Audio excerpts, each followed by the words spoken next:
You know, I have an advanced degree, Dr. Phil Goble. Some people think that might mean that I'm a medical doctor, but you know what? I've been in the ministry. I've been dealing with, it says, who is blind like my servant Israel?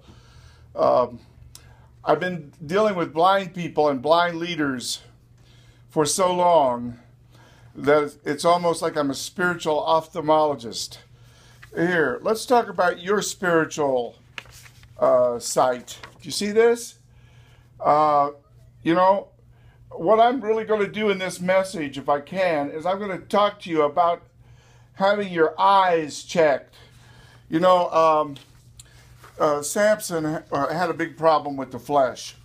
When you look at Romans chapter 7, you see the burden of the flesh, this body of death, this hunk. His eyes. He had a problem with his spiritual eyesight. He needed to see a spiritual eye doctor, and so did Rav Shaul. They have that in common. When you look at the book of Judges, Shoftim, and when you look at Romans chapter 7, you see that both people have an eyesight problem, and they're so stubborn and so willful that God has to actually deal with them.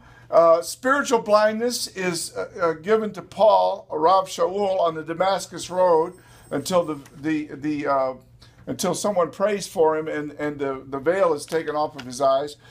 And you know what? Whenever the Torah is read in the shul, that veil is there. But at the end of the Samson story, he has his eyes gouged out. Listen, the lust of the eyes. You see, look, can I give you Samson's problem in a nutshell?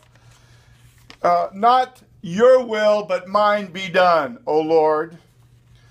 Exactly the opposite of what we see in the Garden of Gethsemane. Now, in a sense, he's a foreshadow. Who is a greater Samson than the Moshiach who overcomes death and walks out of a graveyard?